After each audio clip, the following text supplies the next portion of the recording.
So today we are going to be talking about the ACT. And that means that for a minute I need everyone to just imagine that they are sitting in a classroom with people and all the desks surrounding them, hearing the little scratches of pencil on the paper, hearing their nervous, shaky breathing, and imagine that you are sitting there taking your ACT for the first time or however many times you took it, because I know a lot of people who have taken it multiple times. So I will be explaining to you why I believe, and many people believe from my sources, that the ACT is completely unnecessary. Everyone has taken some form of the ACT, the SAT, or the AccuPlacer to get to this class, obviously, so everyone should know what it's like to have to take one of these tests. So I would be explaining to you some little background information on the ACT, not much, but a little bit, preparing for the ACT and how I personally prepare and why I think that preparing for the ACT stresses students out so much. The new CMCSS policy, and for those of you that might not know, CMCSS is the middle high school and elementary school district that surrounds Austin Peay and is in Clarksville. And then schools that don't use the ACT and some of the more relevant ones that decided that they don't need it anymore. So, the Huffington Post wrote a whole article on the ACT and explained that in 1959, it was created by a professor from the University of Iowa who wanted an alternative to the SAT because he did not really like it. He wanted students to have the opportunity to do something else. And with the ACT, from the beginning, there have been these benchmark scores that my teachers and everyone explained to me as being the average scores over the years, and you have to meet those scores to be considered for a lot of scholarships or even to be admitted into colleges. And that alone puts so much stress on students because we have to focus on the fact that if we are 1 point low in a category and high in everything else, that one category can ruin any opportunity that we have, no matter how high we score on the other ones, especially if it's one of the main ones like math or reading. Those two are two of the most important benchmark scores that you have to meet. Basically, in the South Carolina Department of Education lists the benchmark scores as math and reading are both 22, science is a 23, and English is an 18.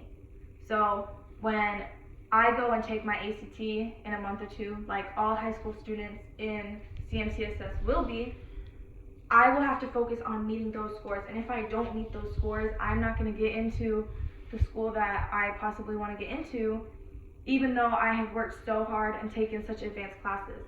And that puts so much stress on us, especially being surrounded by students who are they're so invested in college and they're so invested in school that we will do whatever we need to do to get there.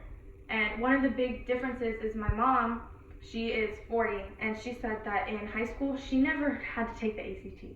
She never took the ACT or the AccuPlacer until a few years ago when she went back to get her second degree. And that difference between her stress levels then and our stress levels now, she said, we're completely different because she sees me come home and she sees me sit down in this room right over here, and I am just glued to these flashcards and books that I use to study. I have a chemistry book, a world literature book, applied statistics, and pre-calculus, but the pre-calculus book is actually my high school textbook, but we still use it a lot for our ACT study group that we have, that we actually meet every month or every week on Saturday, and when we can.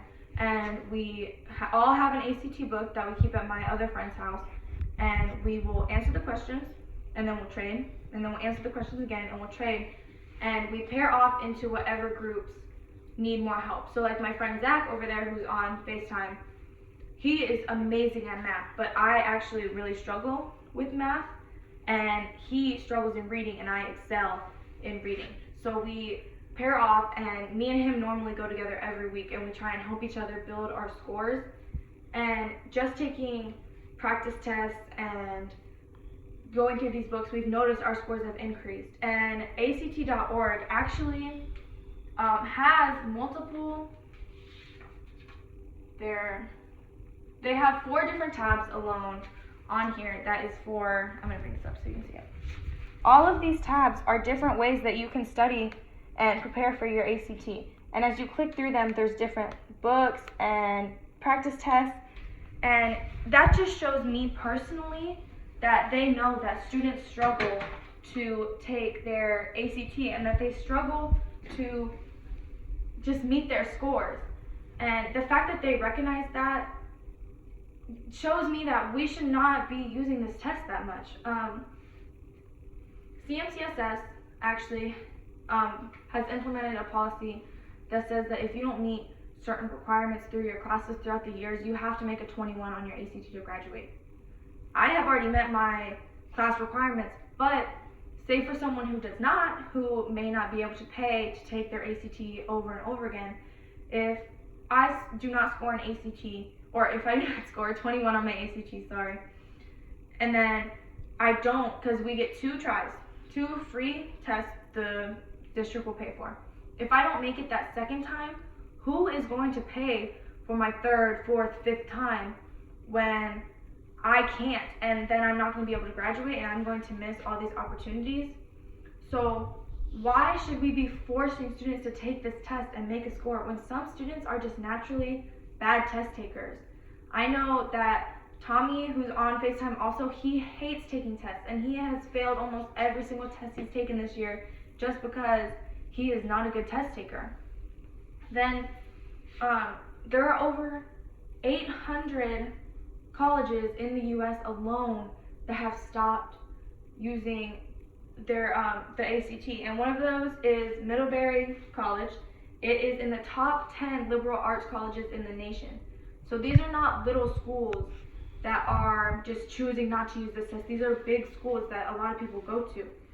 But some people actually do think that their ACT is necessary simply because they think that you need this test to understand what is going on with the student and their mind. And I just personally, and a lot of people that I know, we disagree with that, just because that it's not a good measure of how we think and what we know. One test is not a good measure. And a lot of people do not realize that. And that breaks my heart to see that a lot of people don't realize that. So that is all I have. Does anyone have any questions?